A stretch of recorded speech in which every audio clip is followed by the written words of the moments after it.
wonder why some people achieve so much more in the same 24 hours. It's not talent or luck, it's the small daily habits that compound over time. Hey everyone, it's James Valentine here and welcome back to the channel.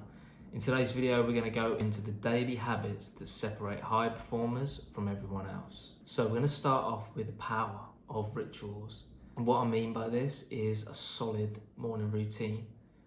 If you've got a solid morning routine, it's going to set you up for success throughout your day.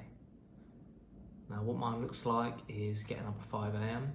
I'll take my dog for a walk and I'll listen to an audiobook. I'll then get back, I'll unstack the dishwasher, put a coffee on, but then get straight on the treadmill for 45 minutes. After this, I'll head straight upstairs, no distractions, and straight into a breath work. And then I'll shower and I'm at my desk ready to start the day. What this does is set me up really powerfully for the day. Without any of them in that habit sequence, it would, first of all, it would feel weird, but those are the things that really get me to a good place mentally so I can start my day off in the best way possible. Now, I know for a fact if I got up later, didn't do any of them things, then it would just be an absolute mess and I'd feel totally out of sorts. I'm sure you know those times where you stick to what you say you're gonna do and it feels great. You come out the other side and you just feel unstoppable. That's how you can feel every single day if you set a solid foundation and stick to it. That's the important bit. So yeah, the next one is actually about non-negotiables. Now, with the exercise, that is probably the main one. Starting my day without movement and without getting those natural endorphins in, I couldn't imagine it. And what this does is just, it really shifts things. I could wake up and be in a state, of my mental state be sometimes a bit off. You know, thoughts that you don't normally have or things creeping in, but the second I get on that treadmill and start working away and start sweating, it's like it totally changes the game. And then followed by that with a breath work as well. It totally changes everything. Another non-negotiable is daily learning. Now, something I'm really committed to is to go to bed each night having learned something new that day.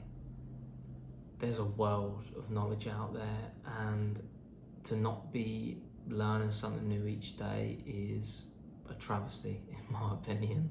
It sounds quite dramatic, but honestly, who you can become through learning from the greats and taking on board their wisdom, which is out there, the worldly wisdom, it's amazing, and it's only going to serve you in all areas of life. So to keep that in mind is a good one. On that as well, if you've got a long-term goal, to learn something in relation to that is only going to help you.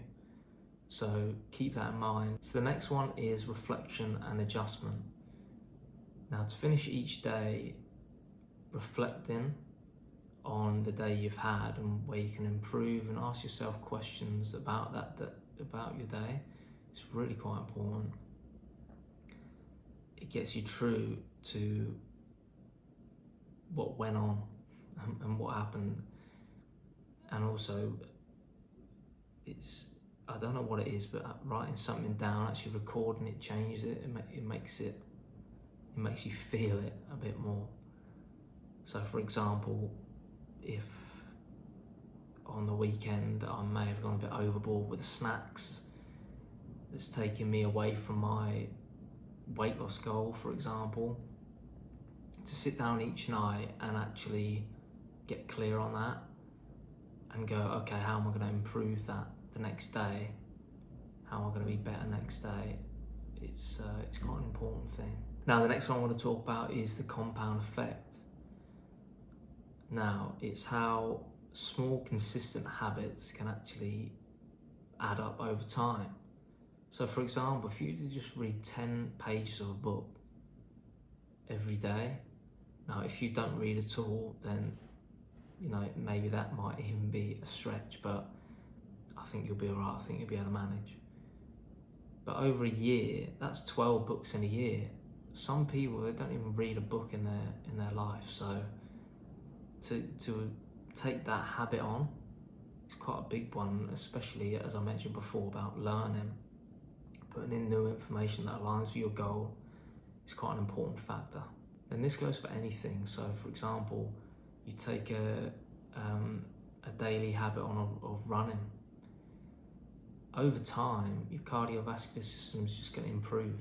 So the last one I want to go into is about environment design.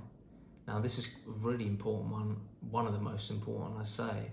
It's actually setting yourself up and your environment for success. What I mean by this is, if you have, say for example, a task to finish a project, anything that takes you away from that is not serving you, and so you need to eliminate that.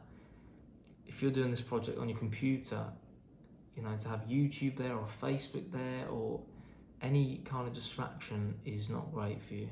And so to introduce things, say for example, I use a tool called Undistracted, where it's just a little add-on and it literally blocks all the things that could potentially distract me.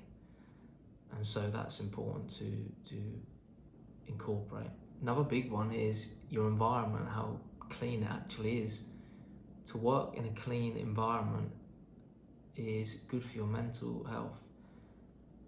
Now, don't get me wrong, when I'm creating, I'm doing something for my course, so like creating a module, for example, creating some content, I might let things slip a bit and things might get a bit messy. But that's only down to where my head's at, and it's just in absolute creative mode. But for your day-to-day, to have a nice clean workspace with no distractions, it's really important. So to round everything off, success isn't about giant leaps, it's about the small, consistent habits you do each day. Start small, be consistent, and then you can look back in a year and be amazed. I hope that's been helpful. Thank you so much for watching. Drop a like on the video and comment below what you got from it. I'll see you in the next video.